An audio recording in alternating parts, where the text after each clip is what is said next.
اعوذ باللہ من الشیطان الرجیم، بسم اللہ الرحمن الرحیم۔ میں عدنان علی فاروقی ہوں اور میں میم مدھو مالا کے بہاف پہ آپ کو یہ لیکچر دے رہا ہوں، جس کا ٹاپک آپ کے سامنے بھی اسکرین پہ ہے، economic aspects of international relations. یہ بات شاید آپ لوگوں کو سمجھ آتی بھی ہو، اور اگر نہیں آتی تو اس کی انڈرسٹینڈنگ آج ہم نے ڈیولپ کرنی ہے کہ سیاست اور معیشت کا آپس میں بہت زیادہ امپورٹنٹ لنک ہوتا ہے۔ Economics cannot prevail without politics, and politics cannot prevail without economics. And this is why these two subjects are joined together and to create a separate discipline by the name of international political economy as well. ایک بہت important subject ہے international political economy, جس میں یہ ساری چیزیں understanding اس کی develop ہوتی ہے۔ آبویسلی انٹرنیشنل ریلیشنس کا ایک بہت بڑا پارٹ جو ہے وہ انٹرنیشنل ٹریڈ بھی ہے، اور انٹرنیشنل کامرس، اور آبویسلی ان چیزوں کو بہت ساری چیزیں گورن کرتی ہیں۔ انٹرنیشنل ٹریڈ کو آئیڈیالوجیکل پورشن سے بھی اسٹڈی کرنا ضروری ہوتا ہے۔ اسی طور سے کچھ انٹرنیشنل آرگنائزیشنز ہیں، کچھ انٹرنیشنل لاز ہیں جو کہ انٹرنیشنل ٹریڈ کو رن کر رہی ہیں۔ And international trait is very much part of the international system. International system کو سمجھنے کے لیے ہمیں انٹرنیشنل پالیٹکس بھی سمجھنی پڑے گی، انٹرنیشنل اکنامکس بھی سمجھنی پڑے گی، اور آبویسلی گلوبلائزیشن جو کہ ان چیزوں کا انجن ہے، اس کے ڈومین میں رہ کے ان چیزوں کو سمجھنا ضروری ہے۔ Before we begin and go on to the first slide, ایک آخری امپورٹنٹ چیز آپ کو بتانا ضروری ہے۔ جتنی بھی پولیٹیکل آئیڈیالوجیز ہیں، جیسے کہ liberalism, realism, Marxism, et cetera et cetera, یہ سب کی سب جو ہیں یہ انسان کو مختلف معاملات کے حل بتاتی ہیں۔ فار ایگزامپل، معاشرے کو کیسے رن کرنا ہے، معیشت کو کیسے رن کرنا ہے، سیاست کو کیسے رن کرنا ہے، گورننس کو کیسے رن کرنا ہے، وغیرہ وغیرہ۔ سو سوسائٹی کے جو پرابلمز ہیں، ایشوز ہیں، اکنامکس کے جو پرابلمز اور ایشوز ہیں، سیاست اور گورننس کے جو ایشوز ہیں، پرابلمز ہیں، یہ ساری چیزیں چونکہ انسان اور انسان کے معاشرے کو اور اسٹیٹس کو افیکٹ کرتی ہیں، دیر فور جتنی بھی پولیٹیکل آئیڈیالوجیز جو ہیں یہ تین ایریاز کو ضرور ایڈریس کرتی ہیں، تبھی وہ ایک پولیٹیکل آئیڈیالوجی کی طرف سے ایمرج ہوتی ہیں۔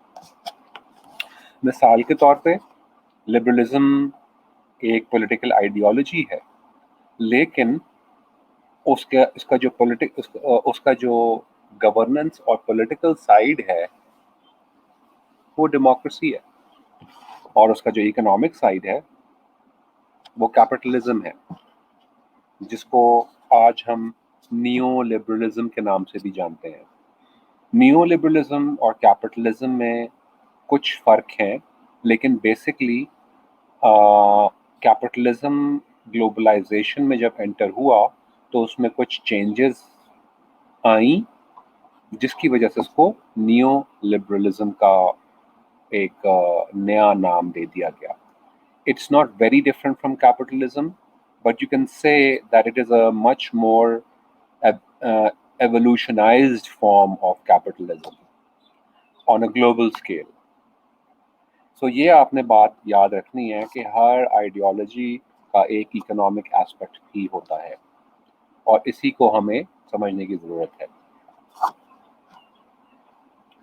سو جیسے کہ میں آپ کو بتا رہا تھا، اب آپ کی سلائیڈ میں آپ کو نظر آ رہا ہوگا کہ ریئلزم ایک پولیٹیکل آئیڈیالوجی ہے، لیکن اس کا اکنامک فیکٹر جو ہے وہ مرکنٹلزم کہلاتا ہے۔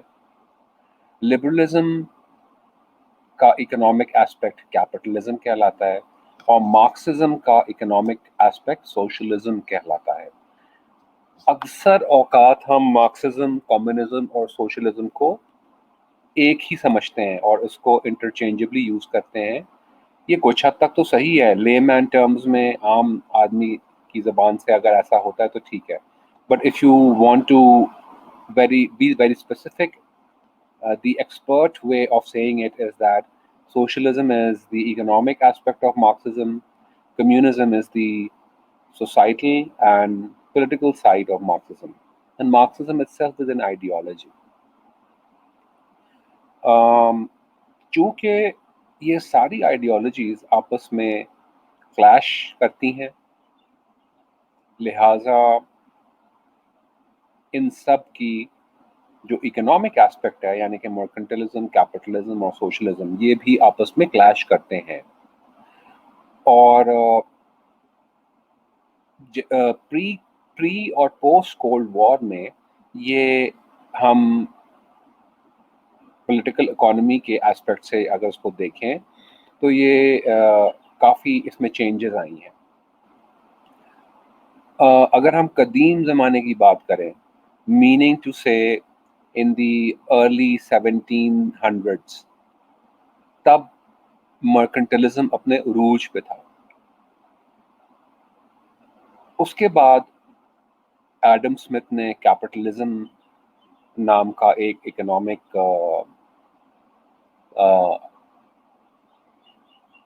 اسٹرکچر دیا، جس کے تحت آہستہ آہستہ دنیا مرکنٹلزم سے ہٹ کے کیپٹلزم میں آ گئی. اچھا، بیچ میں چونکہ مارکسزم نے بہت زور پکڑ لیا،